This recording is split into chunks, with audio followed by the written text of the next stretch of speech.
Bien, donc je vous salue. Maintenant, on va essayer de voir comment calculer rapidement, par exemple, une nervure qui est considérée comme une poutre en T, c'est-à-dire une nervure qui est considérée comme une poutre en T. Donc, ça sera comme ça. Voilà, ici c'est... Bon, je vais mettre ça ici. Voilà, une nervure qui est considérée comme une poutre en T. Voilà, donc on va essayer de voir comment calculer ça rapidement. Bien, donc la nervure est constituée d'ici qui est B0, c'est-à-dire de là à là c'est B0, voyez, et est constituée de deux hauteurs, c'est-à-dire ici c'est H0, H0 qui représente en fait notre table de compression. Donc H0 et ici je peux appeler H1. Maintenant l'ensemble de tout ça c'est ce qu'on appelle par la hauteur. Bien, ici c'est B, vous voyez. B ici est considéré comme l'anthrax. Donc B ici est considéré comme l'anthrax des nervures. Tous nous savons que l'anthrax des poutrelles, des nervures, c'est donc à 60 cm. Donc B ici égale à 60 cm. Bon, B0, nous savons que B0 c'est 12. Donc B0 de la nervure c'est 12. Donc c'est 12 cm. Donc H0 qui est la dalle de compression, ça dépend maintenant de l'épaisseur de la dalle. Donc si c'est une dalle de 12 plus 4, H0 c'est 4. Si c'est une dalle excuse, de 15 plus 5, ça veut dire que ça sera quand même 5. Si c'est une dalle de 20 plus 5 ou bien 30 plus 5, la compression sera à 5. Si c'est aussi une dalle qui fait par exemple 12 plus 8 ou bien 16 plus 8, la compression sera à 8. Maintenant, si vous prenez un exemple par exemple d'une dalle à Audi, d'un plancher à Audi qui fait 16 plus 4 par exemple, ça veut dire que B ici, H0 sera 4. Et la hauteur H ici, ça sera 20. Vous voyez? Donc H0, ce sera 4 cm. Bien. Maintenant, ici, pour calculer une nervure, il faut d'abord, premièrement, savoir quelles sont les charges qui se reposent sur cette dalle. Par exemple, ça dépend de là où se trouve la dalle. Si la dalle se trouve au niveau de la terrasse, les charges sont différentes. Si la dalle se trouve carrément au niveau des étages courants, par exemple, les dalles de salon, pas au niveau de la terrasse, vraiment une terrasse accessible, je voulais dire, mais par exemple des étages courants, ça, en fait, on n'a pas besoin d'autres charges. Par exemple, si c'est cette dalle qui se trouve au niveau de l'étage courant, donc forcément, on aura d'abord le poids propre de la dalle, on aura les revêtements et on aura enduit sous dalle. Vous voyez, enduit sous plancher, ESP. Donc, vous allez prendre la charge de la dalle. On sait qu'une dalle de 16 plus 4 a comme poids surfacique de 285 décanewtons. Ça, on le sait. Décanewtons par mètre carré. Maintenant, les revêtements font 100 décanewtons par mètre carré. Enduit sous plancher, enduit sous dalle, enduit sous plancher, ça dépend. Maintenant, ça dépend en fait de l'épaisseur de l'enduit que nous voulons utiliser. Si nous utilisons par exemple les enduits de 2 cm, puisque le poids volumique de l'enduit c'est du 8, multiplié par 0,02, donc 2 ça fait 6, ici ça fait 3, donc ça fait 0,36. Donc 0,36 kN. Donc on peut dire 36 décanewtons, vous voyez, par mètre carré. Vous voyez par exemple, donc si on était aussi au niveau d'une terrasse qui est accessible, on allait ajouter d'autres charges comme l'étanchéité, la forme de pente, tout ça on devait ajouter. Maintenant, puisque nous ne sommes pas vraiment au niveau, nous avons pris un exemple que nous sommes pas au niveau nous sommes au niveau de l'étage courant, donc on ne prend pas en charge l'étanchéité et bien d'autres charges. Maintenant, la première des choses, c'est quoi? Il faut commencer à calculer l'ensemble des charges permanentes et calculer l'ensemble des charges d'exploitation. Bon, il y aura une charge d'exploitation Q qui sera égale à Q qui sera égale à 150 Dan par mètre carré, puisque c'est à usage d'habitation. Vous voyez? Maintenant, pour le poids propre, comment calculer la charge? C'est très très simple. Donc, nous prenons B, c'est-à-dire l'anthrax ici, et on va calculer en fait une charge qui sera décanewtons par mètre. Donc, ici, on va travailler avec B, donc on aura 0,6 multiplié par 285. Voilà. Maintenant, pour les revêtements également, on aura 0,6 multiplié par 100. Et pour l'enduit sous plancher aussi, on aura 0,6 multiplié par 36. Vous voyez, ça nous donne en fait la somme des charges permanentes. Donc après ça, on fait la somme des charges permanentes. Et Q également, on aura 0,6 multiplié par 150. Donc 0,6 ici, je dis c'est B. Donc l'anthrax. Maintenant ici, vous aurez les valeurs. Bon, moi j'ai pas de calculatrice. Mon ordinateur est bloqué ici. La calculatrice ne sort pas. Donc 0,6 285, ça nous donne quelque chose de 6, 1. Ça nous donne quelque chose de 171, si je ne me trompe pas. Bon, vous vérifiez. Ici, ça nous donne 60. Bien 6, je crois. Ici, ça nous donne 0,6, 36. Ça, il faut calculer. Bien. Donc, ça, c'est la première partie qui consistait à calculer l'ensemble des charges. Vous voyez? Donc là, on a déterminé l'ensemble des charges. Maintenant, comme on a l'ensemble des charges permanentes et qu'on a la somme des charges d'exploitation, ce qu'il faut faire, c'est quoi? C'est qu'il faut créer ce qu'on appelle il faut combiner maintenant ce que tu viens de faire. Donc, on va créer les combinaisons. On va créer les combinaisons. Donc, on va commencer par créer les combinaisons, c'est-à-dire combinaison élu. Vous voyez? Élu, nous tous nous savons que élu c'est 1,35G plus 1,5Q. Vous voyez? Bon, ici, ça sera la somme des G qu'on vient de calculer tout à l'heure. Et ici, ça sera Q aussi qu'on vient de calculer tout à l'heure. Et ça va nous donner une charge, c'est-à-dire une charge qui sera en mètres ici. Donc, on aura vraiment X décanewtons par mètre. Vous voyez?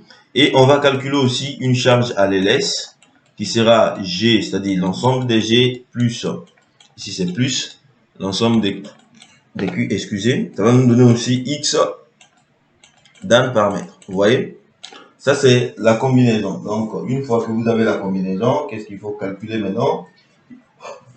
Désolé, il faut calculer l'ensemble, en fait, les efforts internes max. Donc, je vais calculer les efforts internes max, les sollicitations. Je passe aux sollicitations. La première à calculer, ça peut être, je peux commencer par, donc on a deux trucs à calculer ici. La première, c'est le moment max et l'effort tranchant maximal. Bon, pour le moment max, on commence. Moment max à l'élu, c'est quelque chose de très facile. On a une poutre qui est comme ça, on peut dire que c'est doublement appuyé, avec une charge linéaire répartie à 100%, avec une longueur L. Donc, ça sera simple.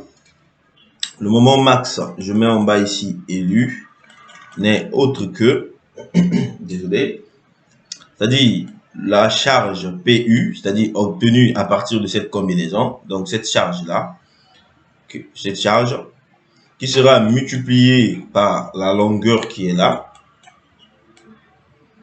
doublement maintenant, donc ça sera élevé au carré et on va diviser ça par 8. Donc c'est 1/8 de la combinaison multipliée par 2 fois la longueur. C'est-à-dire, donc PU ici représente la charge obtenue à partir de cette combinaison à l'élu. Donc on aura aussi le moment max le moment max à l'LS, qui donne la même chose, PS, c'est-à-dire cette charge ici, multiplié par notre longueur au carré sur 8, vous voyez. Donc ça aussi, ça va nous donner, ça c'est les deux premiers efforts internes max qu'on va commencer à calculer. Puisque c'est avec beaucoup plus le moment qu'on va beaucoup plus évoluer.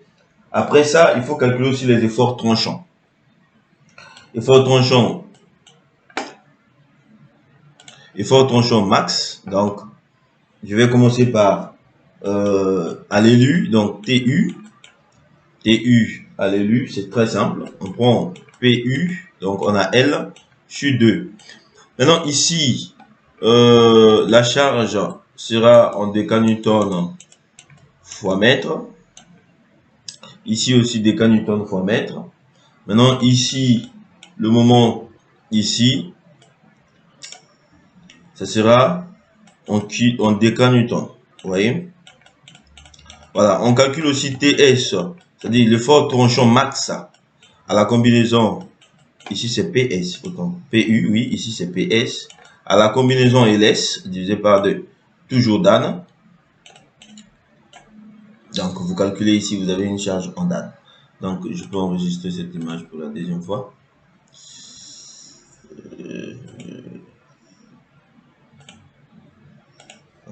Deuxième image. Bien. Après ça, c'est simple. Maintenant, toutes les charges calculées, c'est-à-dire, on va prendre maintenant les charges qu'on va calculer ici. On va passer aux sections d'armature. Vous voyez que c'est très très facile à le faire. Section d'armature. On va commencer d'abord par chercher, c'est-à-dire le moment repris par notre dalle de compression. C'est très simple pour calculer. Donc, section d'armature. Section d'armature. On va calculer le moment repris par la dalle de compression. Ce moment repris par la dalle de compression, c'est MU. J'appelle ça MUT par exemple. Il n'est autre que BH0. H0 ici, c'est juste l'épaisseur de la compression. Donc, ce qu'on avait vu dans la première vidéo. Et ce qu'on a vu sur la première image. FBU. Voilà, FBU. Facteur de D moins H0 sur 2. Voilà, FBU, tout le monde le sait. FBU, c'est 0,85 FC28 sur gamma B. C'est-à-dire 0,85 FC28 sur gamma B. Gamma B, vous savez, FC28, ça dépend maintenant de la formulation du béton. C'est l'âge du béton, en fait, à 28 jours. Si vous voulez utiliser FC28, 20 mégapascal, 30 mégapascal, 25 mégapascal, ça dépend de votre structure.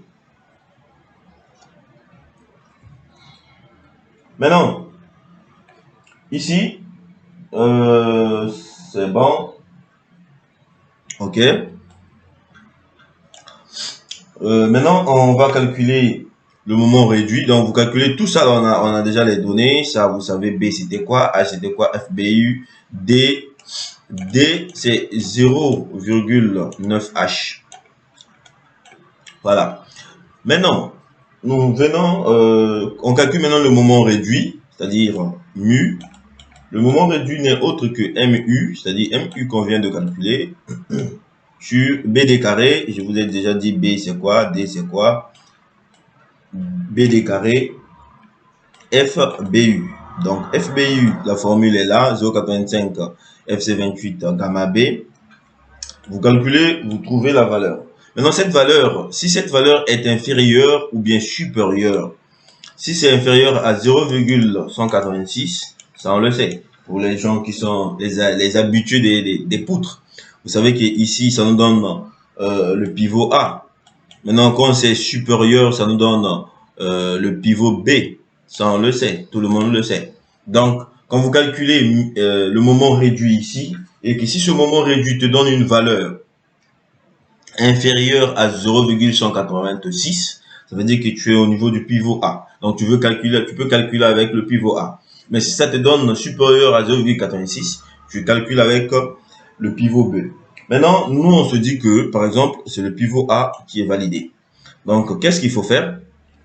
Il faut commencer maintenant par calculer le bras de levier. Donc, le bras de levier qui est Z.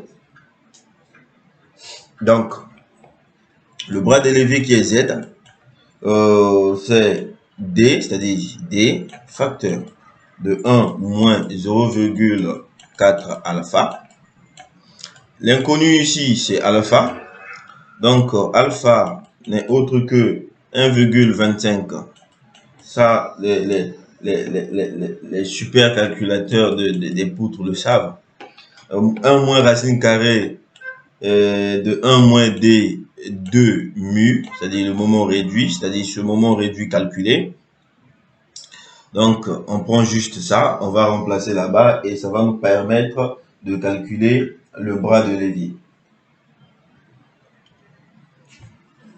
Bien. Maintenant, une fois que le bras de levier est vérifié et calculé, ce qu'il nous reste à faire, c'est de revenir maintenant ici sur la section d'armature. Donc, je vais écrire ça en rouge. La section d'armature longitudinale, bien sûr, n'est autre que MU sur Z. Donc, ce bras de levier. On met maintenant la nuance des aciers sur gamma S. Vous voyez, la nuance des aciers, ça peut être les 400 mégapascales ou bien ça peut être les 500 mégapascales. Gamma S, nous le savons. Donc, ici, le bras de levier est calculé ici, Z. Et ça, dès que vous avez ça, vous avez la section d'armature longitudinale. C'est-à-dire les armatures, puisque la nervure au chantier, c'est comme ça. Donc, les 3 armatures qui vont se reposer ici en bas. Vous aurez la section de ça. Donc, vous aurez les 3 sections. Parce que quand on calcule la nervure, en fait, la partie qui travaille, c'est les armatures, les 3 armatures qui sont ici. Voilà. Donc, ça peut vous donner 2 armatures de 12 ici, ou bien avec une barre de 10 au milieu. Tout ça, ça dépend en fait des calculs et ça dépend de la longueur de votre, donc ça dépend de votre portée. Donc, si vous avez une portée qui est aussi importante, ça veut dire que vous aurez aussi une section d'armature aussi importante que vous allez mettre là-bas. Voilà. Donc, merci beaucoup. Il reste peut-être les cadres et pour vérifier le cisaillement, ça c'est pas important, vous pouvez le faire. Je voulais juste vous montrer pour calculer la section d'armature longitudinale. Merci.